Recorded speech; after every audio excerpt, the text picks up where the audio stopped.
খালাম হাফেজি মাদ্রাসা, ওটা জামাত ইসলামী চালায় সিরাজগঞ্জে, না আল ইসলাম নাকি জানো, দারুল ইসলাম। শুধু এইটা না, আমার কুষ্টিয়ায় চলেন, মাগুরায় চলেন, হাফেজি মাদ্রাসা, কওমি মাদ্রাসা, এগুলো জামাত ইসলামী বাংলাদেশের ভাইদের টাকা দিয়ে খোঁজ চলছে। তারা যদি সব বন্ধই করে দেবে, এগুলো চালাচ্ছে কোন কারণে? এগুলো কেন বলছেন আপনারা আমরা জানি। যখন জাতি এক হওয়ার চেষ্টায় আছে, আপনাদেরকে নিয়ে মুনাফিকরা টাকা পয়সা খাওয়িয়ে বলাচ্ছে। জাতির লোকদেরকে আহ্বান জানাচ্ছি, আলেম নামে কোন জালেমের এই কথায় আপনারা আর বিভ্রান্ত হবেন না।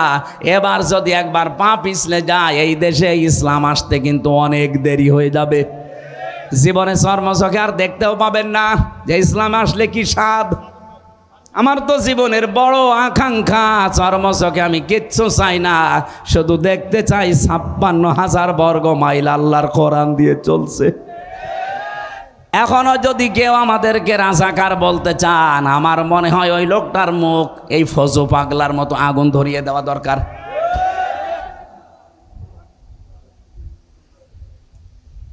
আমাদেরকে রাজাকার বলে যদি এই দেশে এখন দাবিয়ে রাখতে চান, আমাদের মাত্র ৩৭ জন রাজাকার ছিল, আর আপনারা যারা বলেন তাদের ১০৪০ জন। ঝাঁঝর যদি সইকে বলে তোর পেছনে ফোঁটা, কি করবেন বলেন তো? সইয়ের পেছনে ফোঁটা কয়টা? আর ঝাঁঝরের আপনার ১০৪০ জন। লজ্জা করেন আপনার? এখন থেকে আর কোনো কথার জবাব দেওয়া হবে না, জবাব নেওয়া হবে। ইমানদাতা বলে চিন্তা যেই করবে তার কোনো কথার জবাব আমরা দেব না, জবাব আমরা চাই। আপনার ১০৪০ জন, আপনার লজ্জা লাগে না?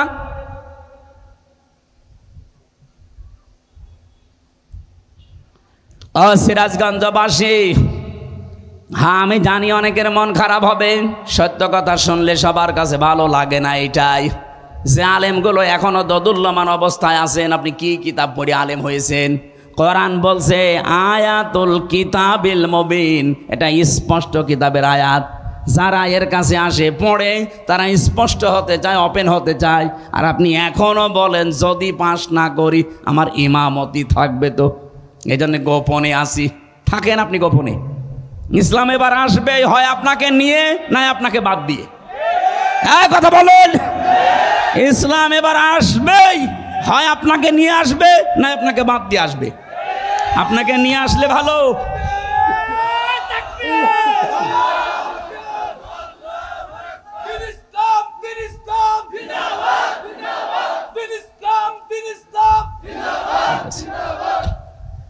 আপনাকে নিয়ে আসলে তো আপনার কপাল ভালো, যদি আপনাকে বাদ দিয়ে আসে কি হবে টের পাচ্ছেন? তখন এসে বলবেন আমার ইমামতি যেন না যায়। আপনার ইমামতি থাকবে তখন, কারণ আপনি তো মুনাফিক। কথা বলেন না কেন? মুনাফিকের পেছনে তখন নামাজ হবে। এই জন্য আহ্বান জানাচ্ছি, ওপেন হন। এখন আলেমদের, ইমামদের, খতিবদের উচিত, এই যে মুহূর্ত চলছে, এখনো যদি আপনি সেই বলেন আমি আসি সেই ১৫ বছর আগে, তা আপনি আবার কবে? সেদিন ইমাম সম্মেলন ছিল, আমার কুষ্টিয়ার পুরা জেলার আলেমরা এসেছিল, কয়েক হাজার। কয়েকজনকে আমি প্রশ্ন করেছি, যারা এখনো ইসলামের পক্ষে ডাইরেক্ট আসতে পারছেন না, ইসলাম অবশ্যই এবার আসবে, কিন্তু আপনার কি হবে তখন? দেখলাম একবারে ১৫০০ই বলছে আসি এবার। আমরাও চাই সারা বাংলাদেশের কোনো আলেম যেন অন্তত এবার ইসলাম কায়েমের এই পথে পেছনে না থাকে। আলেমরা এবার সামনে থাকবে ইনশাআল্লাহ। কথা বলেন। আপনার দায়িত্ব আছে একটা, আপনি পালন করেন না। আল্লাহ আমাদেরকে একটা আশার বাণী শোনাচ্ছেন, তিলকা নাতলু আলাইকা মিন নাবাই মূসা ওয়া ফিরআউনা বিল হাক্কি লিকাউমিন ইউমিনুন। এটা যে তেলাওয়াত হচ্ছে, এটা কিন্তু আমির হামজার তেলাওয়াত না, নাতলু। আল্লাহ বলেন আমি তেলাওয়াত করছি। আলাইকা আপনার কাছে, মিন নাবাই মূসা ওয়া ফিরআউনা, মূসা এবং ফেরাউনের বিল হাক্কি, একটা কাহিনী, সত্য কাহিনী আপনাদের আমি শোনাবো। এখানে শোনাচ্ছেন কে বলেন তো? আল্লাহ পাক যদি এখানে এখন আসতেন, আর এই পিপল বাড়িয়া বাজারে বসে বসে যদি এই কাহিনীটা শোনাতেন, শুনতেন না? বলেন বলেন। আরে উনি শোনাতেন, উনি এখন আসতে পারছেন না, ওনার মানায় না এটা, এই জন্য আমির হামজাকে দিয়ে অ্যাডভার্টাইজ করাচ্ছে। আল্লাহ বলেন আমি যথাযথভাবে একটা কাহিনী, একটা ঘটনা তোমাদেরকে শোনাবো, লিকাউমি ইউমিনুন, যারা বিশ্বাসী তাদের জন্যে আমি এই ঘটনাটা শোনাচ্ছি। কি ঘটনা শোনো? ইন্না ফিরআউনা আলা ফিল আরদি, অবশ্যই এই জমিনে একজন ফেরাউন ছিল। কি ছিল? বলেন বলেন। এই ফেরাউন ছিল কেমন? সে ছিল সীমা লঙ্ঘনকারী, সে ছিল ফ্যাসিস্ট, সে ছিল এই পৃথিবীতে ওলু প্রকাশকারী। আল্লাহর সীমা পার হয়ে সে চলে গিয়েছিল। আল্লাহ রাব্বুল আলামিনের বিধান সে বাইরে রেখে এমন উপরে গেছে, সে নিজে আল্লাহ দাবি করে বসে আছে। বলেছে আনা রব্বুকুমুল আ'লা, আমি তোমাদের বড় রব। এই ঘোষণাটা এস্টাবলিশ করার জন্য ও যা যা হাতে নিয়েছিল, ও শুধু ওই জামানায় হাতে নেয়নি, কিয়ামত পর্যন্ত বহু ফেরাউন দুনিয়া আসবে, তারা ওইটা হাতে নেবে। কি নিয়েছিল আপনি বলেন তো? এক নম্বরে ওয়াজাআলা আহলাহা শিয়া, সে জমিনের ভেতরে বিভিন্ন দল বিদলে মানুষকে বিভক্ত করে রেখেছিল। এই 54 বছরে আমার মনে হয় বহু ফেরাউন এইটা করেছে। টপিওয়ালাদের ভেতরে দেখেন বিভিন্ন জিনিস দিয়ে দল বিদলে বিভক্ত করে রেখেছে। ওর 5 কলি, ওর 3 কলি, ওর উঁচা টুপি, ওর আকিদা ঠিক নেই, এই নাম বলে বলে। অথচ ইসলামের মূল জায়গায় কিন্তু আমরা এক। কেউ কি আমরা কোনোদিন বলেছি যে ফরজ নামাজ 4 ওয়াক্ত? বলেন বলেন। রোজা 28টা, এই বলেন না কেন? মূল জায়গায় কিন্তু আমরা ঠিক আছে। এই শাখা প্রশাখা দিয়ে দিয়ে আমাদেরকে দলে বেদলে বিভক্ত করে রেখেছে। এটা ফেরাউনের প্রথম কাজ। বাংলাদেশে যারা করে রেখেছিলেন, আল্লাহর কসম তারাও এক প্রকার ফেরাউন। এখনো সেই ফেরাউনের তৎপরতা থেমে নেই, ও এখনো কাজ চালাচ্ছে। ও হয়তো বিদায় নিয়েছে, কিন্তু ওর চামচারা যারা আছে তাদেরকে দিয়ে এখনো করাচ্ছে। এখানে যারাই বাদ সাজবে মনে করবেন ওইটাই হয় জাতির শত্রু না ইসলামের শত্রু, সে যাই হোক। প্রত্যেক নবীর জীবনী আমি পড়ে পড়ে দেখেছি। যতগুলো নবীর জীবনী আমার সামনে এসেছে, শুধু 2 জন নবীর জীবনী বাদ দিয়ে প্রত্যেকটা নবীর জীবনী আমি এটা পেয়েছি। হ্যাঁ, একটা হযরত আদম আলাইহিস সালাম আর হযরত সুলাইমান আলাইহিস সালাম, এই 2 জন নবীর জীবনী বাদ দিয়ে কোন নবীর জীবনী আমি পাইনি যে এই নির্দেশ ছিল না আনাকিমুদ্দিন, যে দিন কায়েম করো। প্রতিটি নবীর জীবনে এই আদেশ ছিল যে আনাকিমুদ্দিন, দিন কায়েম করো, ওয়ালা তাতাফাররাকু ফি, এখানে ফতোয়াবাজি করবা না। আপনার কত জায়গায় কত কিছু হয়ে যাচ্ছে, ফতোয়া দেন না। দিন কায়েমের জন্য মানুষ সব এখন এক জায়গায় হওয়ার চেষ্টায় আছে, আর আপনি একবার ফতোয়া দেওয়া আরম্ভ করে দিলেন। আপনাকে দিয়ে আল্লাহ এই কাজ করাবে না। এই আয়াতের পরবর্তী শব্দে আপনি দেখবেন আছে কাবুরা আলাল মুশরিকিনা মা তাদউহুম ইলাইহি। হে নবী, আপনি যেদিকে মানুষকে ডাকেন যে আসো আল্লাহর বিধান কায়েম করি, এই সত্যি করে বলেন, এটা রেকর্ড হচ্ছে। বাংলাদেশ জামাত ইসলামী কোনো দিন বলেছে আমরা মওদুদির বিধান কায়েম করতে চাই? বলেন বলেন। কেউ যদি বলতে পারেন বুকে হাত দিয়ে বলেন। এরা তো সারা জীবন নিয়ে 41 সালে প্রতিষ্ঠিত দল, তখন থেকে আরম্ভ হয়ে বলে যাচ্ছে যে আমরা আল্লাহর বিধান কায়েম করতে চাই। আরে ভাই, পদ্ধতি ভুল হতে পারে, আমি তো বারবার বলছি, কিন্তু তাদের মনে তো এইটা আছে যে আমরা আল্লাহর বিধান কায়েম করতে চাই। কোনদিন তারা বলেছে এই পর্যন্ত সারে যে আমরা ভগবানের বিধান চাই, আমরা বাবার বিধান চাই? কোন কারণে এই দোষ চাপিয়ে দেন বলেন? এটা তো কাফেরদের স্বভাব। প্রত্যেকটা নবীর জীবনে এটা ছিল। আল্লাহ বলেন, হে নবী, আপনি মানুষকে ডাকেন এই দিকে, আমি জানি, কিন্তু আপনার এই ডাক শোনার পরে রাগ হবে, মন খারাপ হবে। কাদের? আলাল মুশরিকিন, মুশরিকদের। সুতরাং বাংলাদেশে আমরা যেখানে দিন কায়েম করার কথা বলি, যারা রাগ করেন মাস্ট বি, আপনি একটু খোঁজ খবর নিয়ে দেখেন ওই লোকটার দ্বারা কোনো না কোনোভাবে শিরিক হচ্ছে। আর শিরিক হলে লোকটা কি? মুশরিক। বলেন বলেন। আপনি প্রশ্ন করতে পারেন, কই আমি তো শিরিক করি না, তাহলে কোরআন শরীফ কি মিথ্যা? দিন কায়েমের কথা শুনলে আপনার রাগ হয়, অবশ্যই আপনি বিশ্বাস করতে পারেন যে আপনি মুশরিক, তাছাড়া আপনার রাগ হওয়ার কথা না। যে কোনোভাবে আপনি আলেম, তাতে কি আলেমও শিরিক করছে, এই কারণে আলেমের কাছে খারাপ লাগে। আপনাকে দিয়ে আল্লাহ কেন দিন কায়েমের কাজ করান না? আল্লাহু ইয়াজতাবি ইলাইহি মাইয়াশা, রব্বুল আলামিন বলেন, আমি যাকে মনোনীত করি, আমি যাকে ইজতেবা করি, পছন্দ করি, নির্বাচিত করি, ভালোবাসি, এই মানুষটাকে দিয়ে আমার দিন কায়েমে লাগিয়ে দেই। এদেশে তো কত মানুষ আছে, সবাইকে দিয়ে তো আল্লাহ দিন কায়েমের কাজ করায় না। কাকে দিয়ে করায়? ওয়াহদি ইলাইহি মাইয়ুনিব, যে লোকটা মন থেকে আল্লাহর দিকে ফিরে আসতে চায়, তাকে আল্লাহ স্বাভাবিক জীবন যাপনে রাখে না, তাকে দিন কায়েমের কাজে লাগিয়ে দেয়। সুতরাং আপনি যখন দেখবেন আপনাকে দিন কায়েমের কাজ আল্লাহ অ্যাক্টিভভাবে করাচ্ছে, আপনি বিশ্বাস করতে পারেন সূরা শুরার 13 নম্বর আয়াতের শেষের অংশ অনুযায়ী আল্লাহ আপনাকে মনোনীত করে ফেলেছে। বলেন সুবহানাল্লাহ। আল্লাহ যেন আমাকে আপনাকে এই জায়গায় শামিল করেন, বলেন আমিন। আল্লাহ স্পষ্টভাবে বললেন যে ফেরাউনের প্রথম কাজ ছিল দলে বিদলে বিভক্ত করে রাখতো মানুষকে। ওর একটা উদ্দেশ্য ছিল, কারণ মানুষ যদি দল বিদলে বিভক্ত হয়ে থাকে তাহলে শক্তি হারিয়ে যায়, তখন ও যা মনে চায় তাই করতে পারে।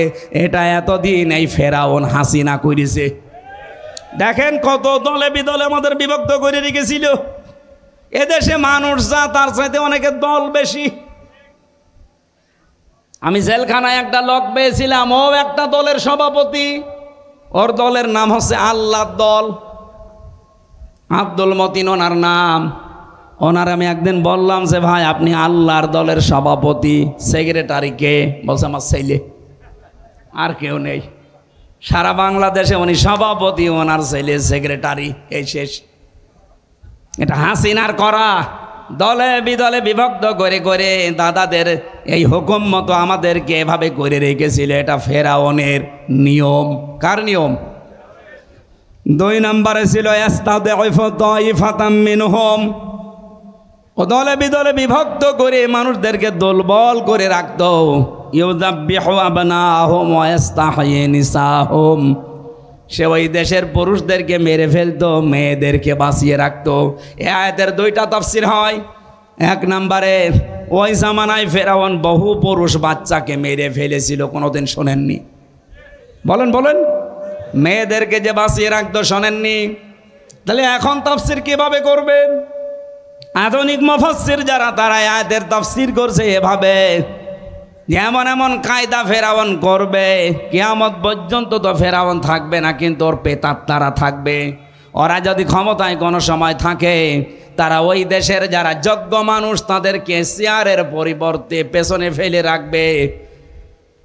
আমরা এই দেশে এই 15.5 বছরে এইটাই বেশি দেখেছি। যোগ্য হওয়ার পরেও শাহিনুর আলম ওনার যোগ্যতার সম্পন্ন জায়গায় বসতে পারবে না, বসে থাকবে 10 নম্বর চেয়ারে। আমি 1 থেকে মাস্টার্স পর্যন্ত আমার ফার্স্ট ক্লাস ফার্স্ট আছে, অল ফার্স্ট ক্লাস আমার। বলেন আমার জায়গা মতো যাওয়া দরকার, খালি পেছনে দলীয় পরিচয় আছে, এই জন্য আমারে না নিয়ে 80 রোল নাম্বার যার তারে নিয়েছে। এই যে আমাকে ওই জায়গায় না নিয়ে আপনি পেছনে ফেলে রাখলেন 80 নাম্বার চেয়ারে, এটা আমাকে মেরে ফেলার শামিল না? এটা করেছিল ফেরাউন। এখনকার ফেরাউনরা এইটা করছে, ওই জামানায় মেরে ফেলতো সরাসরি, আর এখন তার যোগ্যতা সম্পন্ন জায়গায় না যেতে দিয়ে বাধা প্রাপ্ত করে তাকে একটা মেরে ফেলা। 2 নম্বরে মেয়েদেরকে সে বাঁচিয়ে রাখতো। 15.5 বছরে দেখেন ছেলেদের চাকরি হয় না আর মেয়েদের চাকরির অভাব হয় না। ইন্নাহু কানা মিনাল মুফসিদিন, নিশ্চয় সে ছিল ফ্যাসাদ সৃষ্টিকারী, বিশৃঙ্খলা সৃষ্টিকারী, সন্ত্রাসী। এতটুকু আল্লাহ যদি শেষ করে দিতেন, আমরা সত্যি বলছি আয়াত আমরা পড়তাম না। এবার একটা আশার বাণী আল্লাহ আমাদেরকে শুনিয়েছেন। নাকি বলবো না? রব্বুল আলামিন বলেন নুরিদু আন্নামুন্না, আমি আল্লাহ নিজে ইচ্ছা করলাম। বলেন তো ইচ্ছাটা কার? আরো জোরে। আমি আল্লাহ নিজে ইচ্ছা করলাম আমি মনন করব। মনন মানে অনুগ্রহ করা, দয়া করা। আমি আল্লাহ একটা ইচ্ছা করলাম যে আমি অনুগ্রহ করব, দয়া করব আলাল্লাযিনা ইসতাদঈফু ফিল আরদ, তাদের উপরে যাদেরকে ফেরাউন এতদিন দুর্বল করে রেখেছিল। জমিনের উপরে যাদেরকে ফেরাউন দুর্বল করে রেখেছিল, জুলুম করে, অত্যাচার করে, বিভিন্ন পদে উঠতে না দিয়ে এদেরকে দুর্বল করে ফেরাউন রেখেছিল। আমি আল্লাহ একটা ইচ্ছা করলাম এই দুর্বল পার্টি মুসা আলাইহিস সালামের দল, এদেরকে আমি আল্লাহ কি করব না জাআলাহুম আইম্মাতান, জাতির নেতা তাদেরকে বানাবো। ডক্টর মোহাম্মদ ইউনূস, দুইজন নবীর নাম তার, মোহাম্মদ আর কি, দুই নবীর নাম নিয়ে আপনি 1 বছর 1 মাস পার করে ফেললেন। কি করছেন আপনি? আর আপনি এখন গানের মাস্টার নিয়োগ দিচ্ছেন, শরীর চর্চার মাস্টার নিয়োগ দিচ্ছেন। কেন এখন 1 থেকে 5 পর্যন্ত একটা আলেম নিয়োগ দেওয়া যায় না কোরআন শেখানোর জন্যে? 92% মুসলমান এটা আমরা চাই না। বলেন বলেন, কারা এ দাবি করেন সরকারের কাছে? দেখি লিল্লাহে তাকবীর। দেখেন তো, হাত তোলেনি কে? দেখেন, এই দাবি আমাদের সবার। সুতরাং আমরা জানি মিডিয়ার মাধ্যমে তাদের কাছে পৌঁছাবে। আমরা খুব তাড়াতাড়ি গানের মাস্টার যেমন নিয়েছেন, নাচের মাস্টার নিয়েছেন, শরীর চর্চার মাস্টার নিয়েছেন, 1 থেকে 5 পর্যন্ত একজন আলেম কোরআন শিক্ষার মাস্টার নেওয়া লাগবে। এটা যদি ওনার কানে নাও যায়, আরো সে চলে গেছে ইনশাআল্লাহ। এই জন্য ইসলামের ভেতরে নতুন কিছু প্রবেশ করাবেন না, যা আছে ইসলাম এইটাই। ঈদে মিলাদুন নবী পালন করাও জায়েজ নেই, এটা বানানোও জায়েজ নেই, এটা স্পষ্ট বেদাত। আশা করছি এ বিষয়ে সতর্ক থাকবেন। আমরা বহু মিলাদ মাহফিল শুনেছি জীবনে, সিরাত মাহফিল শুনেছি কিন্তু খুব কম। সিরাতের নামে যেগুলো হয় আমাদের দেশে, আসলে এটা সিরাতের ভেতরে পড়ে না। ওই নবীর জন্মের আগের কাহিনী বলা হয়। সিরাত মানে জীবন চরিত্র। তো জীবন যখন শুরু হবে সেখান থেকে তো আপনি আলোচনা আরম্ভ করতে পারেন। আপনি আরম্ভ করেছেন সে মান্ধাত আমলের, নবীজির জন্মই হয়নি, ওইটাকে আপনি মিলাদ বলতে পারেন। কিন্তু মিলাদুন নবী সাল্লাল্লাহু আলাইহি সাল্লাম নাম দিয়ে যে ঈদে মিলাদুন নবী বানিয়েছেন, এটা কিন্তু বেদাত ভাই, এটা ইসলামে নেই। যদিও এই সমস্ত কথাগুলো আমাদের এই রাজশাহী বিভাগ, খুলনা বিভাগ, এ বিভাগে না বললেও সমস্যা নেই, কারণ এই এলাকার মানুষ অত ঝামেলা না। এগুলো চলে বেশি চট্টগ্রাম আর সিলেটে, পাগল হয়ে যায়। অথচ যেটার জন্য পাগল হওয়ার কথা ওইটার জন্য কিন্তু পাগল হয় না। আপনি মিলাদুন নবী নাম দেন। পৃথিবীতে আল্লাহ পাক 2টা ঈদ দিয়েছেন আমাদের জন্যে, একটা ঈদুল আজহা, ঈদুল ফিতর। এর বাইরে কোনো ঈদ নেই। যদি কেউ নতুন করে ইসলামে কিছু প্রবেশ করায় সে কাফের। বলেন, ইসলাম থেকে কেউ যদি কিছু বাদ দিতে চায় সেও কাফের। ইসলাম থেকে দেশে এই 54 বছরে বহু কিছু অনেকে বাদ দিতে চেয়েছে। আমি কি এটা বানিয়ে বললাম? বাদ দিতে চাইনি। এই যে মেরাজের যে সম্পত্তি, ছেলে যদি 2 টাকা পায়, মেয়ে 1 টাকা পাবে, এই নিয়মটা বানিয়েছে কে? এইটা পর্যন্ত অনেকে তুলে দেওয়ার চেষ্টা ছিল। তাহলে ইসলামের যেটা আছে ওটা যদি কেউ তুলে বাদ দিতে চায় সে কিন্তু কাফের হয়ে যাবে। ইসলামের ভেতরে নতুন কিছু যদি কেউ প্রবেশ করাতে চায় এই 92% মুসলমানের দেশে, সেও কি মিলাদ শব্দের শাব্দিক অর্থ যেটা, এটাও যদি মানুষ একটু মেনে চলতো, তাও তো অন্তত বলতাম যে আসেন আমরা মিলাদ পড়ি। মিলাদ মানে কি? জন্ম। বিলাদুন থেকে এসেছে। মিলাদ মানে কি? জন্ম। নবীজির জন্মের সময় যে কাহিনীগুলো আমরা দেখেছি, একটা কাহিনী আমাদের জীবনে পাওয়া যায় না। বিশ্বনবীর জন্মের সময় সিরাত ইবনে হিশাম বলছে নবীজির জন্মের পরে 3 জন মহিলার দুধ পান করেছিলেন। তার নিজের মা হজরতে আমেনা, 2 নম্বরে উম্মে আইমান নামে এক দাসীর, 3 নম্বরে মুহাম্মাদুর রাসূলুল্লাহ দুধ পান করেছিলেন হালিমাতু সাদিয়া রাদিয়াল্লাহু তাআলা আনহা। এ মহিলা তখনও পর্যন্ত মুশরিকা ছিল। নিজে বর্ণনা করছে সিরাত ইবনে হিশামে যে আমি মোহাম্মদকে কোলে তুলে আমার ডান স্তন দিলাম, সে পান করেছে, বাম স্তন দিলাম, সে মুখ বের করে নিয়েছে। যতবার মুখ লাগালাম ততবার আমার স্তন থেকে মুখ বের করে নিয়েছে। চোখের ইশারা দিয়ে যেন আমাকে জানাতে চাই, মা হালিমা জোর করেন কেন? ডান স্তন এটা আমার অধিকার ছিল, আমি পান করেছি। বাম স্তন এটা আমার অধিকার না, এটা আমার দুধ ভাই আব্দুল্লাহর অধিকার। পৃথিবীতে আমি ভাইয়ের হক নষ্ট করার জন্যে আসি না, এসেছি ভাইয়ের হক ফিরিয়ে দেওয়ার জন্যে। ও সিরাজগঞ্জবাসী, যেই নবীর জীবনী শোনার জন্য বসে আছেন, মিলাদ পড়তে আপনি পাগল। মিলাদের প্রথম তো এইটা যে মিলাদ মানে জন্ম। তিনি জন্ম নিয়ে কি করলে আপনি দেখেন, ভাইয়ের হক ফিরিয়ে দেয় মায়ের কোলে বসে। আর সেই নবীর উম্মত আমরা যারা যত বড় হচ্ছি তত ভাইয়ের হক মারার জম হচ্ছি। কি মিলাদ পড়েন আপনি? নবীজি এখানে ভাই বলতে শুধু দুধ ভাই, আপন ভাই না। আল মুসলিম আখুল মুসলিম, মুসলমান মুসলমানের, বলেন বলেন, 6টা হক তার উপরে আপনার আছে, আপনার উপরেও তার 6টা হক আছে। এই 6টা হক আপনাকে পালন করা লাগবে। 1 নম্বরে তাকে দেখলেই সালাম দেওয়া লাগবে। এটা কিন্তু উঠে গেছে দেশ থেকে, সালাম আমরা দেই শুধু দলীয় লোক দেখে। এই কথা বলছেন না কেন?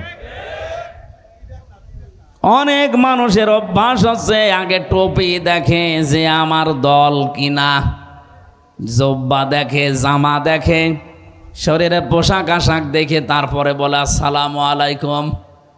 সালাম দেওয়া লাগবে এ লোকটা দল দেখে না মুসলমান দেখে। এমনকি মুসলমান আর অন্যান্য জাতি যদি এক জায়গায় থাকে তাও আপনাকে সালাম দেওয়া লাগবে। ওয়াসসালামু আলা মানিত্তাবা'আল হুদা। এখানে যারা হেদায়েত প্রাপ্ত আল্লাহ পাক তাদের উপরে শান্তি নাজিল করুন, বলেন আমিন। তাহলে এই সুন্নতটা, এই হকটা এখন থেকে আপনি আদায় করবেন, সে দলীয় লোক না হলেও। 2 নম্বরে সে যদি অসুস্থ হয় তাকে দেখতে যাওয়া লাগবে। আমার তো মনে হচ্ছে এই হকটা বাংলাদেশে এখন জামাত ইসলামী 100% পালন করছে। আপনি দেখেন, হিন্দু সে তো আমার ধর্মের লোক না, সে আমার দলেরও লোক না। এখান থেকে প্রায় 30 কিলোমিটার দূরে চলে যাচ্ছে দলীয় 8-10 জন লোক নিয়ে হিন্দু অসুস্থতারে দেখতে। আপনি অন্য কোনো দলের ভেতরে এটা যদি দেখাতে পারেন আমি সাথে যাব, চলেন। আমি তো পাই না দেখতে। আশা করছে এটা সবার আমল করা দরকার। 3 নম্বরে লোকটা যদি মারা যায়, অবশ্যই আপনি যদি সময় পান তার জানাজায় হাজির হবেন, তাকে দাফন কাফনের ব্যবস্থা করবেন। একটা মানুষ মারা গেলে তার আর ইবাদত থাকে না। ওয়াবুদ রাব্বাকা হাত্তা ইয়াতিয়াকাল ইয়াকিন। আল্লাহ পাক বলেন ইবাদত করো ওই দিন পর্যন্ত যতদিন ইয়াকিন না আসে। এখানে ইয়াকিন মানে মরণ। তার মানে আপনার ইবাদত করা লাগবে কোন দিন পর্যন্ত? মরণ পর্যন্ত। আপনার মরণ পর্যন্ত ইবাদত শেষ, এরপরে ইবাদত আরম্ভ হবে আমাদের। আমরা যারা জীবিত আছি আমাদের ইবাদত আরম্ভ হবে আপনার মরণের পর। আপনি মরে গেলে যদি আপনার দাফন কাফন না হয়, আপনার লাশ ধোয়ানো না হয়, কবর দেওয়া না হয়, এ গোনা আপনার হবে না, এ গোনা হবে আমাদের। কারণ এই দায়িত্ব কার? আমাদের। এরকম 6টা হক আমি পেয়েছি। আমি আশা করছি হাদিস পড়ার পর দেখি এদেশে একেবারেই আদায় হয় না হকগুলো, অথচ মিলাদ পড়ার জন্য পাগল। আমার এটাকে নিয়ে বলবো হুজুর আসেন আমার বাবা মরে গেছে মিলাদ পড়ে দেন। আরে ভাই, মিলাদে তো প্রথমে এইটাই বলতাম যে হক আদায় করেন। যেই নবীর মিলাদ মানে জন্ম শোনার জন্য আপনি পাগল, সেই নবী জন্ম নিয়ে এই কাজ করেছিলেন, আর আপনি কি করেন? মিলাদটা যাই তাই গেল, যা আমরা বলি তা তো মানি না। সিরাত তো আরো অবস্থা খারাপ। এ পৃথিবীতে সিরাত শুনতে হলে বিশ্ব নবী মুহাম্মদুর রাসূলুল্লাহ যেদিন নবুয়ত পেয়েছিলেন ওই দিন থেকে ইন্তেকাল পর্যন্ত আমরা অনেক মানুষ এটা ছড়িয়েছি। বিশেষ করে আমি এই তিনটা দেশে পেলাম, বাংলাদেশ, ভারত আর পাকিস্তান। অনেকেই বলে যে আমরা নবীওয়ালা কাজ করছি, অথচ নবীজি নবী হয়েছিলেন 40 বছর বয়সে, যেদিন তিনি কোরআন পেয়েছেন সেই দিন থেকে। কথা বলেন না কেন? বলেন 1 থেকে 40 বছর পর্যন্ত তিনি কোরআন পেয়েছেন। এর আগে কেউ তাকে নবী বলে ডাকতো? বলেন। রসুল বলতো? কি বলতো? হয়তো খুব বেশি হলেও বলতো আল-আমিন আস-সাদেক, আর ওনার নাম ছিল আব্দুল্লাহ বিন মোহাম্মদ, মোহাম্মদ বিন আব্দুল্লাহ, এতটুকুই শেষ। পুরা আরব জাহানের ভেতর ওনার নাম যদি মানুষ জেনে থাকে, খুব বেশি হলেও জানতো হয় আল-আমিন আস-সাদেক, ওনার নাম ছিল মোহাম্মদ বিন আব্দুল্লাহ, আর কিছু নেই। কিন্তু উনি 40 বছর বয়স থেকে আর এতটুকুই ছিলেন না। এরপরে যোগ হয়েছে মুহাম্মাদুর রাসূলুল্লাহ। তাহলে এই দিন থেকে শুরু করে যেদিন ইন্তেকাল হয়, পুরা এই 23 বছরের জীবন আপনাকে অনুসরণ অনুকরণ করা লাগবে। কি কথা বলেন না কেন? আপনি যে সিরাত শুনতে এসেছেন, সিরাত মানে জীবন চরিত্র। তার চরিত্র শুরু হয়েছিল যেই দিন থেকে তিনি নবী হলেন, রসুল হলেন। এর আগে যেগুলো ছিল মানবিক গুণাবলী, ওগুলো অর্জন করতে পারলে আপনি সোনাই সোহাগা। কিন্তু 40 থেকে 63 এই 23 বছরের 1 সেকেন্ডও বাদ দিতে পারবেন না। হ্যাঁ, উনি 17 বছর থেকে দল গঠন করেছিলেন হিলফুল ফজল। আপনি যদি নিজেকে কন্ট্রোল করতে চান যৌবনের তাড়নাকে, তাহলে হিলফুল ফজলের মতো একটা সংগঠনে আপনাকে যোগ দেওয়া লাগবে। বাংলাদেশে আমি যেটা পেয়েছি, ইসলামী ছাত্র শিবির। আপনি দেখেন, চরিত্রকে কন্ট্রোল করতে হলে এই মহা দুর্যোগের সময় ইসলামী ছাত্র শিবির ছাড়া বাংলাদেশে এখন কোনো দল আপনি দেখাতে পারবেন না। কম বেশি প্রত্যেকের মেয়েদের আমরা ঝামেলা পাচ্ছি, কারো চরিত্রই নেই। এমনকি কেউ ডাল খায়, বাবা খায়, বাকিটা বললাম না। আমার ভাইরা, আমি কাটসাট কথা বলি কারো মন পাওয়ার জন্যে, কারো খুশি হওয়ার জন্যে না। এদেশে এখন যা চলছে, আপনি যদি চরিত্রকে বাঁচাতে চান, ছেলেদেরকে মেয়েদেরকে ছাত্র শিবিরে ছাত্রী সংস্থায় চোখ কান বুঝে দিয়ে দেন, নয়তো পারবেন না। কারণ এখন চলছে কি দেখছেন? ওপেন চলছে সব। এই কঠিন মুহূর্তে আপনার সন্তানকে আপনি বাঁচাতে পারেন শুধু এই 2টা সংগঠনে দেন, আমি গ্যারান্টি দিব আপনি পারবেন। ঢাকাতে সেখানে নামাজ পড়াতাম জমার, একজন নাস্তিক বামপন্থী রাজনীতি করে মুরব্বী হয়ে গেছে। গোপনে একদিন এসে আমার বাসাতে কলিং বেল টিপ দিয়ে, আমি তো চেহারা দেখেই বুঝে ফেলেছি যে এ শয়তান মার্কা লোক, কারণ চেহারা দেখলে কিছু বোঝা যায়। দাড়ি গোপ কিচ্ছু নেই। আমার এখানে এসেছে, তাও সিগারেট খেয়ে ফেলে দিল, দেখলাম সিসি ক্যামেরায় সব দেখা যাচ্ছে। হুজুরের কাছে একটু মানুষ দোয়া দরুদ পড়িয়ে আসে, ও দোয়া দরুদ নেই, সিগারেট টানতে টানতে। নাস্তা করালাম, কি আপনার কি সমস্যা? বলছে আপনি তো আমাদের ইমাম, আমি নামাজ পড়তে আসি অনেক দূর থেকে, জমান নামাজ। আপনি একটা শিবিরের কোনো দায়িত্বশীল ছেলেরে খুঁজে দেন, আমার মেয়েটাকে প্রাইভেট পড়াবো। মেয়ে আমার বিশ্ববিদ্যালয় 2nd ইয়ারে পড়ে। চিন্তা করলাম এত বড় মেয়েকে পড়াতে চাই শিবিরের ছেলের কাছে। পরিচয় নিলাম পড়াটা, দেখলাম উনি বামপন্থী রাজনীতি করে, মুরব্বী হয়ে গেছে একেবারে। আমি ওনারে বললাম, সত্যি কথা বলেন তো, বাংলাদেশে প্রায় 75টার উপরে দল এখন কাজ করছে, 73টার উপরে বিভিন্ন দলের ছাত্র সংগঠন আছে তাদের। আপনি কোন দলের নাম বললেন না, ছাত্র শিবিরের ছেলে খুঁজতে চান কেন? আমারে বলছে হুজুর, অন্য কোনো দলের ছেলে মেয়ের ছেলেদের কাছে যদি মেয়ে পড়তে দেয়, দেখা যাচ্ছে মেয়ে নিয়ে চলে যাবে। কিন্তু শিবিরের ছেলের ওপরে আমার এই ভরসা আছে, অন্তত মেয়ে নিয়ে পালাবে না। এর চাইতে আপনি আর কি চান? আজকে একটা টক শো দেখছিলাম আসার সময়, সবচাইতে বড় দল বলে যারা লাফায় না, তাদের একজন কেন্দ্রীয় নেতা, সে বলছে আমার 2 জন ভাতিজা ঢাকা বিশ্ববিদ্যালয়ে পড়ে, তারা ওই ডাকসুতে শিবিরকে ভোট দিয়েছে। আমি জিজ্ঞাসা করলাম যে তোরা আমার ভাতিজা আর তোরা শিবিরকে ভোট দিলি মানে? 2 জন ভাতিজা নির্দ্বিধায় বলে দিচ্ছে, চাচা শিবিরের এই ছেলেরা আমাদেরকে খাবারের পানির ব্যবস্থা করে দিয়েছে, অন্য কোনো দলের ছাত্র সংগঠন এটা করে নাই। মেয়েদের প্রতি তাদের যে রেসপেক্ট, যাদের যে সম্মান, এটা আমরা অভিভূত হয়ে গেছি, এই জন্যে আমরা জেনে শুনেই ভোট দিয়েছি। বলেন সুবহানাল্লাহ। আমি যে দৃশ্যগুলো এখন দেখতে পাচ্ছি, বিশেষ করে ডাকসু আর জাকসুর পরে, কালকে আমি রাজশাহীতে ছিলাম, আমি দেখেছি রাজশাহী তো 1 চান্সে যাবে, চট্টগ্রাম তো আরো আগে যাবে, কারণ সারা বাংলাদেশের ভেতরে সবচাইতে ঘাঁটি চট্টগ্রাম। এরপরে আমার কুষ্টিয়া, ওটা তো আরো বড় ঘাঁটি। আপনি কোথায় বাদ দেবেন? কিছুদিন পরে দেখেন কিছু মানুষ বলতে আরম্ভ করবে আমরা নির্বাচনই চাই না। আমাদের এক মুরব্বী আপা আছেন, ব্যারিস্টার, আমি নাম নিলাম না, উনি আজকে বলছিল যে বিএনপি আমরা কোনোদিন এই ডাকসু নির্বাচন চাইনি, এটা আমাদের উপরে চাপিয়ে দেওয়া হয়েছে। আমার তো মনে হচ্ছে মহিলা কয়দিন পরে এইটাও বলবে যে জাতীয় নির্বাচন আমরা চাইনি, চাপিয়ে দেওয়া হয়েছে। আমি আন্দাজে বলি নাই, আমি একটা থিওরি দেখে বলছি। কোরআনে কারিমে আছে, ইযা জাআ নাসরুল্লাহি ওয়াল ফাত, হে নবী যখন আল্লাহর সাহায্য আসবে তখন আপনি বিজয় দেখতে পাবেন।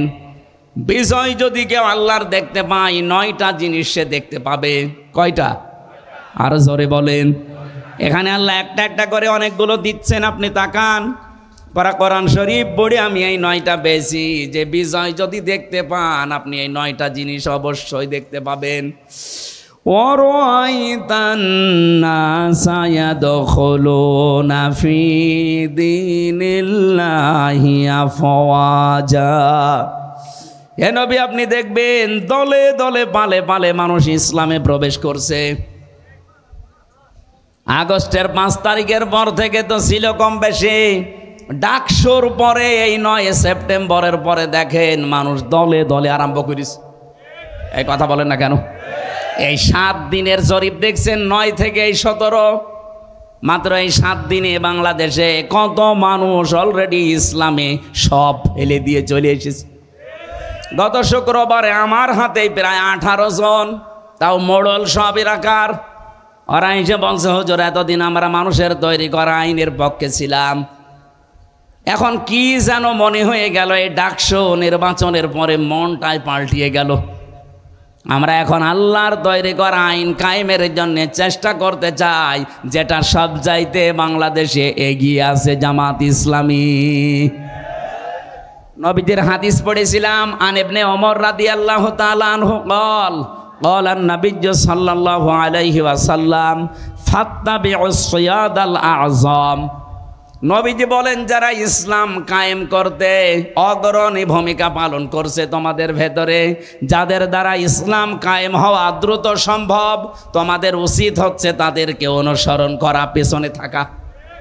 বাংলাদেশে 73টা দল কাজ করছে। আপনার বিবেককে প্রশ্ন করে বলেন, এই মুহূর্তে ইউনিয়ন থেকে শুরু করে আন্তর্জাতিক মহল পর্যন্ত সব জায়গায় ইসলাম যদি এসে যায়, এটা সুচারুরূপে কায়েম করে চালাতে পারে বাংলাদেশ জামাত ইসলামী। অন্য কোনো দলকে দিলে তারা পারবে না, কারণ তাদের ওইভাবে লোক এখনো তৈরি হয়নি। একটা ইউনিয়ন থেকে শুরু করে আন্তর্জাতিক মহল পর্যন্ত প্রত্যেকটা জায়গায় সৎ, যোগ্য এবং নির্ভীক লোক তৈরি হয়ে গেছে জামাত ইসলামীতে।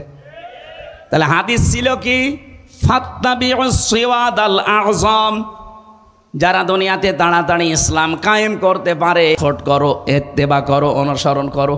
তাই আমি তার বানিয়ে বলছি না, মিলে যাচ্ছে এই জন্যে বলছি। বলেন আপনার সাথে নাম মিললে আমি কি হাদিস বানাবো? হুজুর আমাদের নাম বলতে পারেন না, তা আপনার নাম আছে, আমি কি জোর করে আপনার নাম এখানে ঢোকাবো?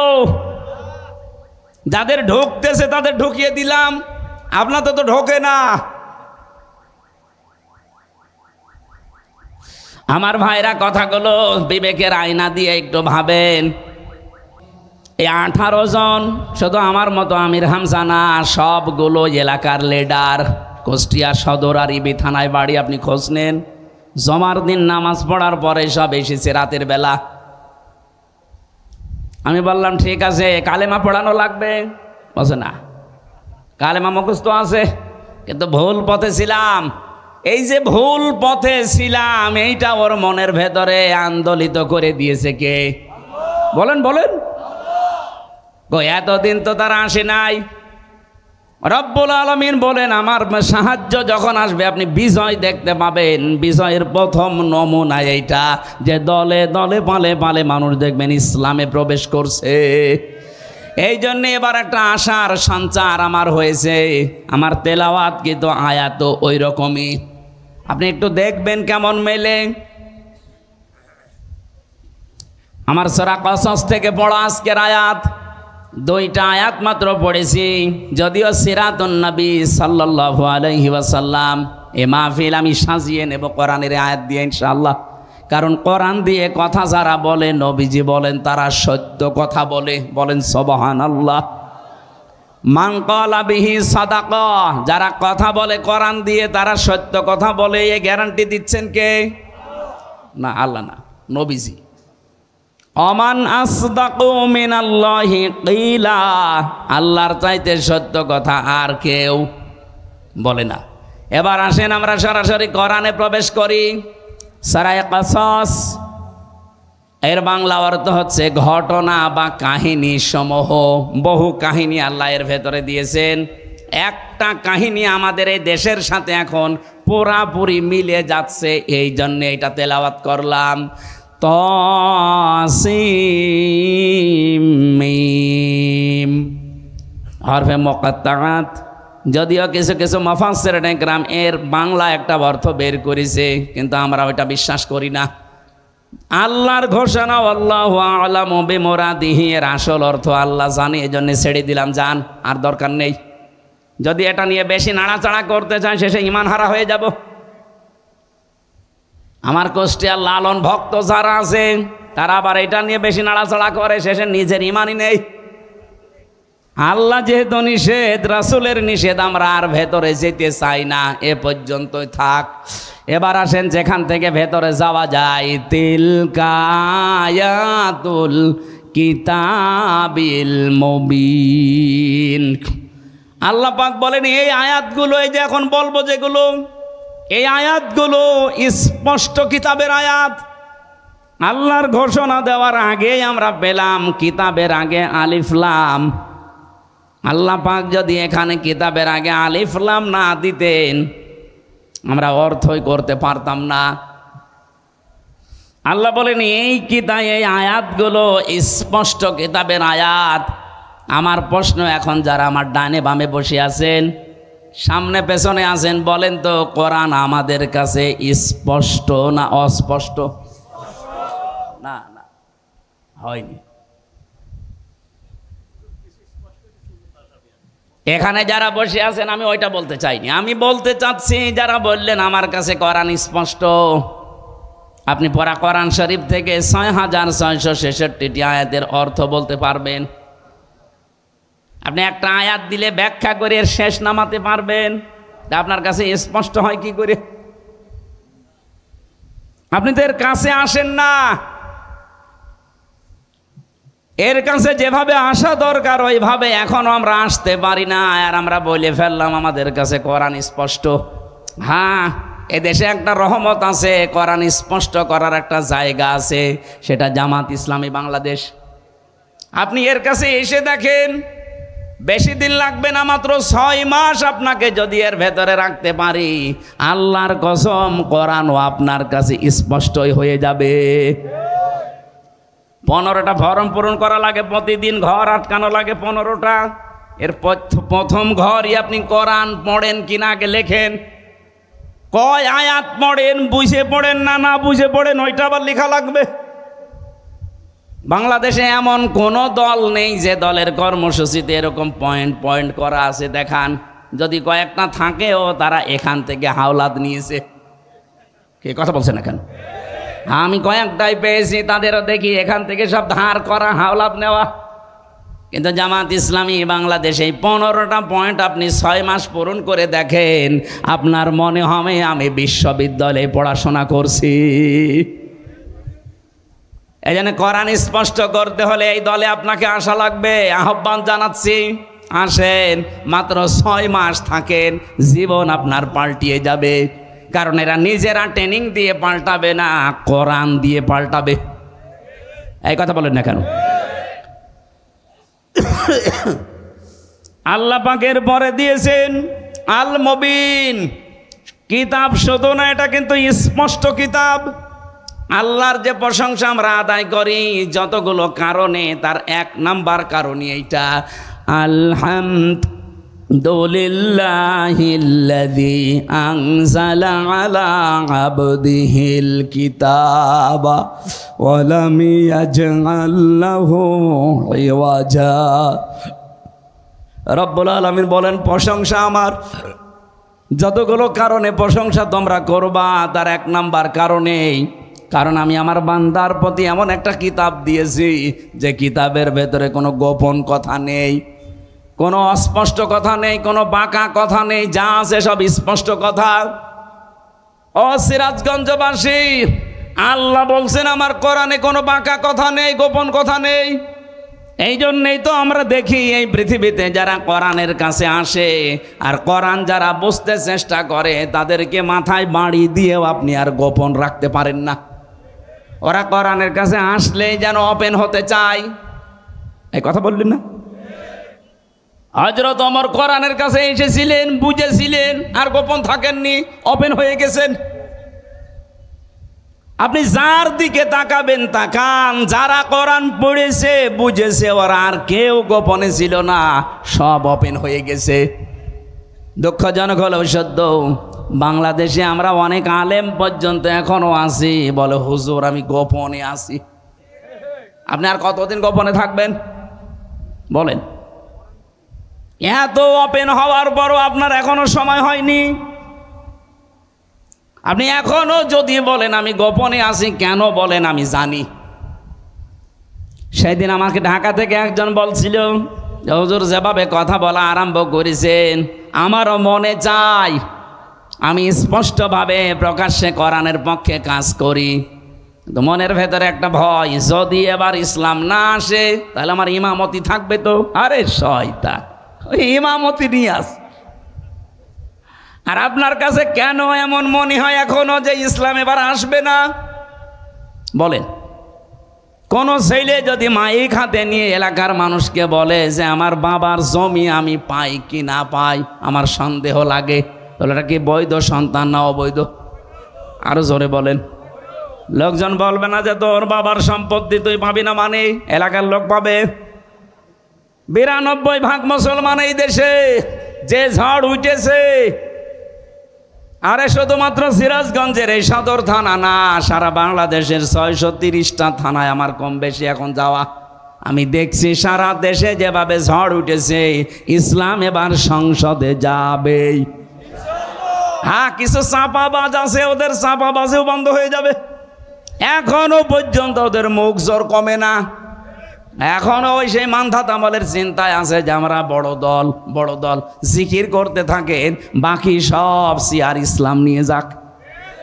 আপনি জিকির করতে থাকেন, এখনো পর্যন্ত জোশ চাপিয়ে দেওয়ার অভ্যাস আপনার গেল না। কিছু হলে খালি চাপিয়ে দেন, চাপিয়ে দেন, কতদিন দেবেন আর? আপনাদের এই এলাকায় একজন আছে, এই লোকটার কিছু হলে খালি ওই সে মান্ধাত আমলের চিন্তায় চলে যায়।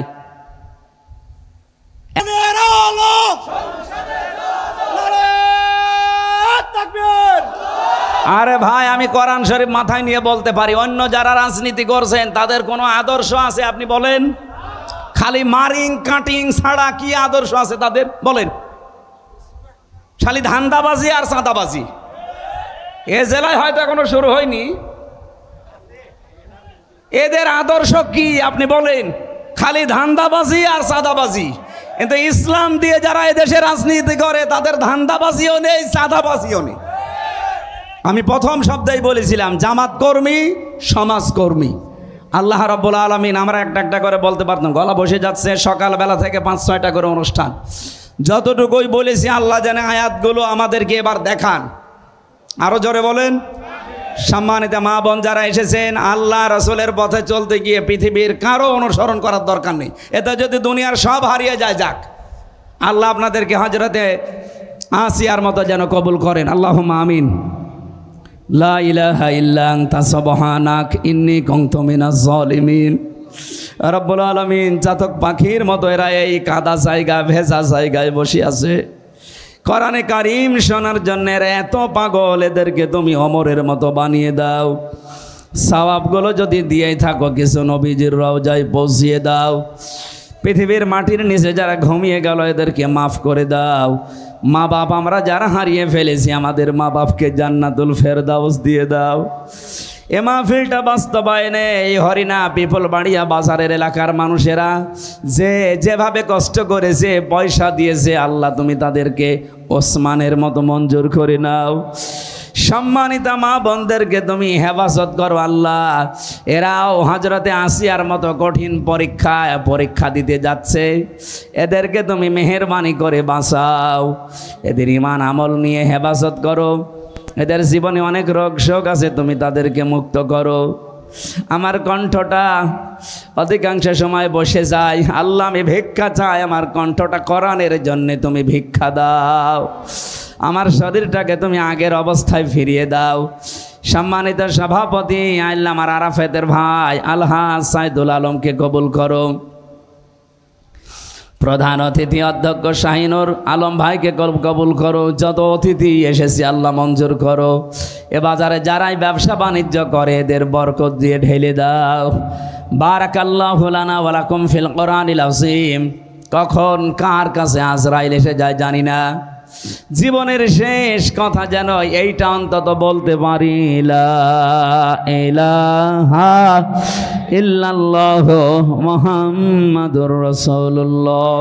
পড়ি আন্দাজে কোনো বিষয় আমার ভেতরে যায় না, আমি পড়িও না ওইভাবে যে আমি পড়িয়েই যাব, আন্দাজে না।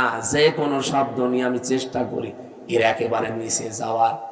আমার এই ছোট্ট মাথার ভেতরে এখন এই গবেষণাটা এসেছে, দুনিয়ায় যদি কেউ একটা অবৈধ সুখ ভোগ করে থাকেন, আল্লাহ পাক দুনিয়া আখিরাত মিলে আপনাকে অপমান করবে কমপক্ষে 70টা। এতদিন যারা এগুলো ভোগ করেছেন, বলেন তো এই 15.5 বছরে যদি 50টা সুখ ভোগ করে থাকেন, তাহলে এক একটা 70টা হলে 50টা সুখ ভোগ করলে কতগুলো অপমান? হ্যাঁ, 350, 3,500, 3,500 দুঃখ কষ্ট অপমান ও কল্যাণ আপনার দুনিয়াতে আখেরাতে মিলে আল্লাহ দান করবে। তারপরে চট করে ঢুকে পড়বেন, অবশ্য এখনই চট করে চলে আসবে। আরে ভাই, এতগুলো দুঃখ আপনি কে নেবে? আপনার কি, আপনার তো বাবা নেই, বাবা কি ভোগ করবে? আপনার জীবনে ভোগ করা লাগবে। এক একটা সুখ ভোগ করার কারণে কি সুখে ছিলেন এবার নিজে মিলান। 15.5 বছরে যারা সুখ পেয়েছেন, একটা অবৈধ সুখের কারণে 70টা করে কষ্ট আপনার পেছনে লেগে আছে। এই জন্য মা আছে যারা আরবি গ্রামার বোঝে, জিজ্ঞাসা করেন। আমি আবার বলছি, ওরা আর আমাদেরকে আরো বেশি কষ্ট দিয়েছে। আমি তারেক জিয়া সাহেবের পিএস জনাব মিয়া নুরউদ্দিন অপু ভাই, ওনার বন্ধু গিয়াসউদ্দিন মামুন ভাই, এই 2 জনের সাথে আর আল্লামা মামুনুল হক, এই 4 জন আমরা পাশাপাশি ছিলাম 3 বছরে। মিয়া নুরউদ্দিন অপু ভাই আর মামুনুল হক, এই 2 জনের যে স্যাক্রিফাইস আমার প্রতি আমি জীবনও বলতে পারবো না। এই জন্য যেখানে যাই আমি অপু ভাইয়ের জন্য, মামুন ভাইয়ের জন্য, মামুনুল হকের জন্য আগে দোয়া করি নেই। আল্লাহ পাক দুনিয়া আখিরাতে তাদের যেন উত্তম পুরস্কার দান করেন। বহু কষ্ট পেয়েছে লোকগুলো বিনা কারণে, বিশেষ করে অপু ভাইয়ের মতো মানুষ। এখন পরিবর্তন হয়ে গেছে যতটুকু। কি কষ্ট দিত এই মানুষগুলো। 24 ঘন্টা সিসি ক্যামেরা লাগিয়ে, 2 জন পাহারাদার আমাদের 4 জনের জন্য আলাদা বসানো, 24 ঘন্টা তালা লাগানো, ফাঁসির কন্ডেম ছেলে। মনে হচ্ছে আমরা কি করেছি। খালি ওনাদের তারেক জিয়ার সাথে সম্পর্ক আর আমাদের ইসলামের সাথে সম্পর্ক এই। তাছাড়া আমার কি দোষ পেয়েছিল বলে? আমারে মামলা দিয়েছে, আমি নাকি আনসারুল্লাহ বাংলা টিমের প্রধান। কি অসাতা আমি জানি। সেই ভুয়া মামলা দিয়ে 3 বছর রেখে দিল। আরে জেলে দিলেও তো থাকা যায়, নাটোরে তো জেলখানা। জেলা কারাগার গুলোতে থাকা আর বাড়িতে থাকা প্রায় সমান। কিন্তু আমাদের এই গেছিল হাই সিকিউরিটি জেলে, ফাঁসির সেল, কন্ডেম সেল, ওর ভেতরে আবার 24 ঘন্টা তালা লাগানো। কিছু পড়তেও দিত না। একবার কারারক্ষী আব্দুল্লাহ বললাম যে স্যার একটা বই নিয়ে এসে দিতে পারেন না? হুজুর আমার সুন্দর সুন্দর বই আছে, একটা নিয়ে দেব। এসে দেখি দিয়েছে বঙ্গবন্ধুর আত্মজীবনী। এটা পড়ে করবো কি? না, অনেক জ্ঞান আছে এর ভেতরে। পড়েছিলাম, ওরাটা কি করবো? কোনো বই নেই তো, সারাদিন সারা রাত ওই বই। কয়েকদিন পরে থেকে আবার দায়িত্বে এসেছে, বললাম যে ওই বই শেষ হয়ে গেছে, আর একটা ভালো বই নিয়ে এসে দেন। এবার নিয়ে এসে বঙ্গবন্ধুর ছেলেবেলা। আপনি আর বই পান না? ওখানে বঙ্গবন্ধু কর্নারে শুধু এই বই আছে। পরের দিন আর একটা বই দিল, বঙ্গবন্ধুর চীন সফর। রাগ করে বললাম আপনি আর কোন বই নিয়ে আসবেন, আপনি যদি পারেন হিন্দু মানুষকে দেন না। আল্লাহর ইশারা 2টা তাফসীর নিয়ে এসেছে দেখি, ফিজিলালিল কোরআন আর তাফহিমুল কোরআন। এই পৃথিবীতে 42টার উপরে তাফসীর আছে, সবচাইতে বেশি আমি ভালোবাসি এই 2টা তাফসীরকে। আর আল্লাহও মিলিয়ে দিয়েছে এই 2টায়। ওখান থেকে বসে বসে যতগুলো বিষয় আমি নোট করেছিলাম, ওরা তো লিখতে দেয়নি, ভালোভাবে চুরি করে করে যা করেছিলাম ওইটা আজকের তেলাওয়াত কৃত আয়াতের ভেতরে হালকা আছে। আমার এবার কোরআন থেকে আরম্ভ করি নাকি কষ্ট হয়ে যাচ্ছে? একটু বেশি সময় হয়ে গেল। জবান খুলে সূরা মুলকের 2 নাম্বার আয়াত, মাত্র একটা আয়াত পড়েছি। এ মাথার ভেতরে আয়াত নিয়ে যত কথা সাজানো আছে, সারা জীবন যদি বলা যায় তাও শেষ হবে না, এত কথা আছে আয়াত। আমরা তাফসীর আকারে পড়বো এবং তাফসীর আকারে বলবো ইনশাআল্লাহ। জবান খুলে কোরআনের সোনালী আয়াত পড়েন। আউযু বিল্লাহি মিনাশ শাইতানির রাজিম। বিসমিল্লাহির রহমানির রহিম।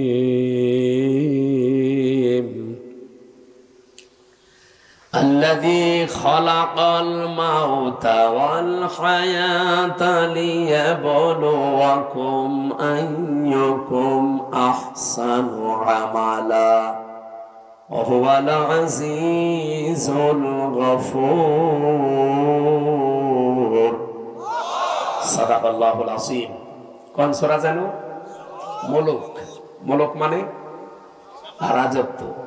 মুলক মানে আমরা যাই ভাবি, যাই করি না কেন, যাই চিন্তা ভাবনা আমাদের থাক, বিভিন্ন রাজনৈতিক দল করার কারণে আলাদা চিন্তা ভাবনা থাকতে পারে, কিন্তু রাজত্বের আসল মালিক কিন্তু আল্লাহ।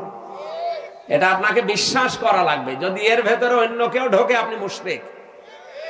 এই কথা বলেন, রাজত্বের মালিককে ক্ষমতায় পৃথিবীতে কেউ দিতে পারবে না। আপনাকে ক্ষমতায় দিতে পারবে শুধুমাত্র আমার আল্লাহ। হ্যাঁ, আপনার যদি অন্য কোনো বিশ্বাসের ভেতরে ঢোকে যে না আমেরিকা আমারে পারবে, ভারত আমারে পারবে, জনগণ আমারে পারবে, আল্লাহর কসম আপনার ঈমান শেষ, আপনি মুশরিক হয়ে গেছেন। কিয়ামতের দিন আমল আখলাক যদি মানুষের কমও থাকে, কিন্তু ঈমানটা যদি তার নির্ভেজাল থাকে, আমার আল্লাহ তারে মাফ করে দেবে। আমল আপনি গাড়ি গাড়ি করেছেন, কিন্তু ঈমানের ভেতরে যদি ভেজাল থাকে, ওয়াকাদিমনা ইলা মা আমিলু মিন আমালিন ফাজআলনাহু হাবাআম মানসুরা। এই পৃথিবীতে কোন মানুষ যদি শিরিক যুক্ত আমল নিয়ে আল্লাহর কাছে হাজির হয়, যে এই দেখেন ওর আমলটা দেখার পরে আল্লাহ ধুলি কণার মতো ওর মুখের উপরে নিক্ষেপ করবে। আল্লাহর এক বান্দা আয়াতটা নিয়ে চিন্তা করছিলেন, এক বাজারে গেছে বাজার করার জন্য, হঠাৎ বাজারওয়ালা দোকানদারকে 100 টাকার একটা নোট দিয়ে বাজারগুলো সদাইগুলো দিয়ে দেন। মানে এভাবে উলট পালট করে বলছে হুজুরে টাকা চলে না, অচল টাকা। এর মাঝে যে একটা দাগ থাকার দরকার ওটা নেই, এটা জাল টাকা, ভেজাল। আপনি নিয়ে যান, অন্য সময় দিয়ে যাবেন। যেই বলেছে এটা জাল, অচল, উনি সেন্সলেস হয়ে গেছে। লোকজন এসে বলেছে দোকানদার এই লোকটাকে মেরেছেন। বলছে না, আগে ওর হুঁশ ফেরান। পানি দিয়ে বাতাস দিয়ে যখন হুঁশ ফিরিয়ে এসেছে, পরে জিজ্ঞাসা করছে ভাই আপনি অজ্ঞান হয়ে গেলেন কেন? লোকটা বলছে দেখেন, ওকে আমাকে কিচ্ছু বলে নাই, মারিও নাই, বকাবকিও করে নাই, শুধু টাকা দিয়েছিলাম। টাকাটা উলট পালট করে বলছে এটা জাল টাকা, অচল, চলে না। আমার জীবনে একটা ধাক্কা লেগেছে যে আমারও তো একটা টাকার নোট আছে, তার নাম হায়াত। তার নাম কি বলেন বলেন? আমার তেলাওয়াত কিন্তু আয়াতের দ্বিতীয় শব্দই কিন্তু এটা, আল্লাযী খালাকাল মাউতা ওয়াল হায়াতা। আল্লাহ বলেন আমি তোমাদের মউত আর হায়াত বানিয়েছি। লোকটা ডাক দিয়ে বলছে আমারও একটা হায়াত আছে, একটা নোট আছে টাকার, তার নাম এই 50, 60, 70 বছরের হায়াতের জিন্দেগি। আমি যদি এখনই মারা যাই, রব্বুল আলামিন যদি আমার হায়াতটা হাতে করে বলে বান্দা এটা অচল, চলে না। এর ভেতরে শিরিকের কিছু দেখতে পাচ্ছি, এর ভেতরে মানুষ ঠকানো আমল দেখতে পাচ্ছি। এইরকম ভেজাল আমল দিয়ে, এরকম ভেজাল জীবন দিয়ে আমার জান্নাতে যাওয়া যাবে না। এই চিন্তা করে আমি সেন্সলেস হয়ে গেছি। ও নাটোরবাসী, আমরা কোথায় আছি বলেন তো? তারাও তো মানুষ ছিল। কুল্লু নাফসিন যায়িকাতুল মাউত ওয়া ইন্নামা তুওয়াফাউনা উজুরাকুম ইয়াওমাল কিয়ামাহ। সূরা আলে ইমরান 4 নাম্বার পারা 13 নাম্বার পৃষ্ঠা 13 নাম্বার লাইনের 185 নাম্বার আয়াতের প্রথম অংশে আছে। এটা তাফসীর ইবনে কাসিরে পাবেন। রব্বুল আলামিন বলেন প্রত্যেকেই কিন্তু মারা যাবে। এদিকে তাকান। এখানে যারা আমরা আছি খুব বেশি হলো আর 60 বছর, 70 বছর, খুব বেশি হলো 100 বছর পরে একজনও থাকবেন না। নতুন মানুষ এই জায়গায় এসে জমিন চাষ করবে, কথা বলেন না কেন? মানে 100 বছর পরে আমরা যারা এখানে আছি, নারী পুরুষ সবাই কবরের বাসিন্দা। মাত্র 100 বছর। আর যদি 200 বছর পরে আপনি এই নাটোরের এই জাঠিয়ান এলাকায় এসে যদি বলেন এই বাড়ি আমার, ওই বাড়িতে ওই সময় যারা বসবাস করবে তারা আপনাকে চেনে না, কি? আর আপনিও তাদেরকে চেনেন না, কিন্তু বাড়ি ঘর আপনার, আপনি চিনতে পারছেন। এখন এসে যদি বলেন এই বাড়ি আমার, আল্লাহর কসম আপনাকে ঢুকতে দেবে না।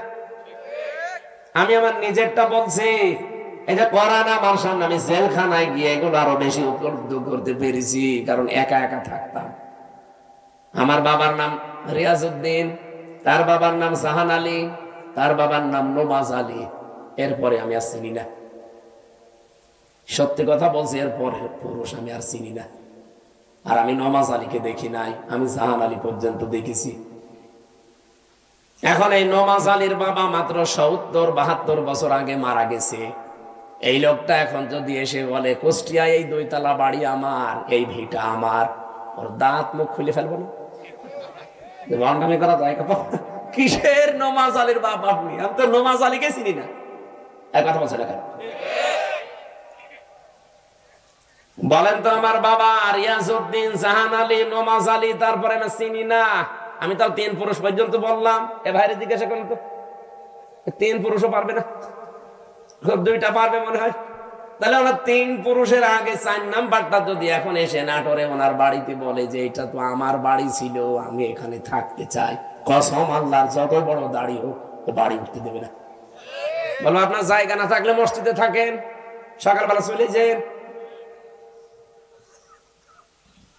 এই যে পাশের জেলা রাজশাহী, 3 দিন আগের ঘটনা কি ঘটেছে দেখেছেন? 4টা ছেলে মেয়ে লোকটার, অথচ ট্রেনের নিচে মাথা দিয়ে মরে গেল। 4টা ছেলে মেয়ে।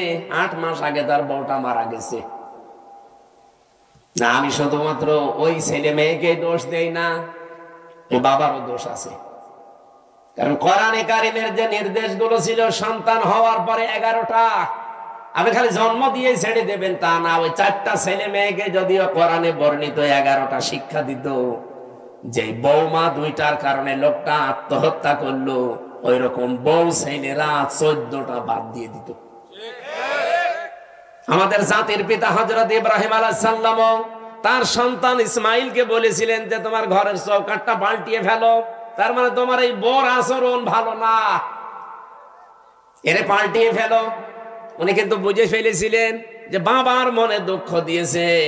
এই জন্য এখানে একটা মাসলা বের হয়, আপনার বাবা যদি ইসলামী কোনো কারণে আপনার বউ বাদ দিয়ে দিতে বলে, বাবার কথা অনুযায়ী বউ বাদ দেওয়া জায়েজ আছে, কিন্তু 4 কারণে।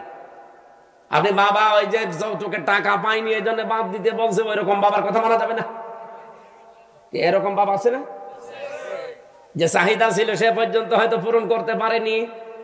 এমনকি অনেকে এই যে বরযাত্রী নিয়ে যাওয়ার সময় ছেলের বাবা এই কথা বলে যে বিয়ায় আমি কিচ্ছু চাই না, শুধু 500 লোক খাওয়াবেন। আপনি কি ফকির নাকি? আর বরযাত্রী যাওয়ার এই সিস্টেমটা বন্ধ করা দরকার। এটা ইসলাম না, এটা হিন্দুদের কালচার। কোথায় পেয়েছেন এই সিস্টেম? বরযাত্রী ইসলামে আছে, ইসলামে আছে অলিমা। অলিমা ছেলের বাড়ি হয় না মেয়ের বাড়ি হয়? আর যে বরযাত্রী কোন বাড়ি? কোথায় পেয়েছেন ভন্টামি? এটা বাদ দেওয়া লাগবে আজকে।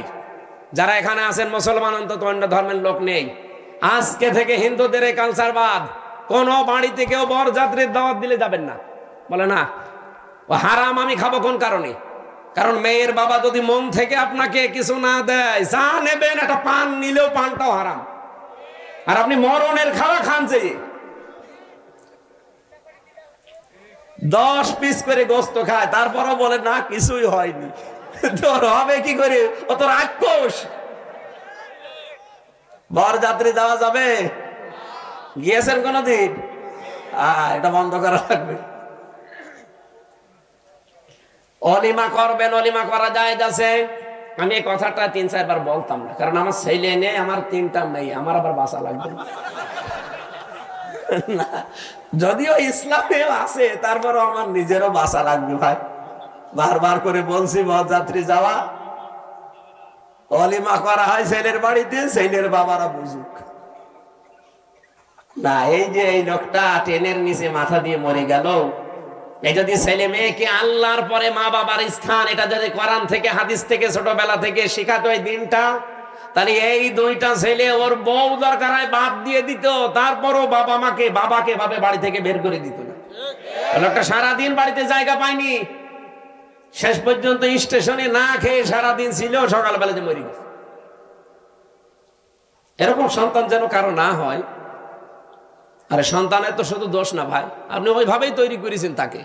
আল্লাহর পরে যে আপনার স্থান সে তো জানেই না। এখানে মাসলা হচ্ছে, বাবার কথা যদি শরীয়ত সম্মত হয়, বাবা যদি বলে বউ রাখা যাবে না, এর ভেতরে আমি শরীয়তের এই জিনিসগুলো ভুল পাই, তাহলে বাদ দিয়ে দেওয়া লাগবে। কিন্তু মায়ের কথা শুনে বউ তালাক দেওয়া যায় না। এই মাসলাটা মনে রাখবেন। বাবার সম্মান কিন্তু মায়ের চাইতে খুব বেশি না, 3 গুণ বেশি মায়ের মর্যাদা। কয় গুণ? কিন্তু মায়ের কথা শুনে কেউ বউ তালাক দেওয়া জায়েজ নেই, কারণ শাশুড়ির সাথে আর বৌমার সাথে সম্পর্ক মেয়ে আর মায়ের মতো জীবনও হয়নি, হবেও না। আর যেখানে হয় সেটা একেবারে সোনায় সোহাগা। শাশুড়ি যারা এসেছেন, বৌমা যদি আপনার ছেলেকে ভালোবাসে বেশি, তার সাথে অন্তত অন্তরঙ্গ থাকে বেশি। অনেক শাশুড়ি বলে আমার বৌমা আমার ছেলের দখল করে ফেলেছে। আরে আপনার তো নামাজের সেজদায় পড়ে শুকরিয়া আদায় করা দরকার যে আপনার ছেলে অন্তত শুধু বউ নিয়ে ব্যস্ত থাকে, অন্য জায়গায় লাইন করে না। ছেলের সুখের জন্য একটু ছাড় দেওয়া যায় না? এখানে যারা শাশুড়ি বসে আছেন, অবশ্যই আপনাকে ছাড় দেওয়া লাগবে, কারণ আপনার ছেলের সুখের জন্য 10 মাস 10 দিন আপনি কষ্ট করেছিলেন, 22 থেকে 25 বছর একাধারে কষ্ট করলেন। এখন আরেকজনের হাতে অন্তত সে আছে, তার সুখের জন্য একটু স্যাক্রিফাইস করা লাগবে আপনাকে। এরকম শাশুড়ি আমরা চাই। এরকম মা আমাদের দরকার নেই। এই মার এদিকে মন পাওয়া যায় না, ওদিকে বর মন পাওয়া যায় না, শেষে আমরা রোগী হয়ে যাই। এরকম পরিবার দেশে নেই? বলেন নেই? না, সম্মানিতা শাশুড়ি যারা আছেন, আপনাদের আমি হাতে পায়ে ধরে বলছি, আপনার বৌমার সাথে আপনি মেয়ের মতো ব্যবহার করেন। পরিবারে হানকা শান্তি আনতে হলে এটা আপনার লাগবে।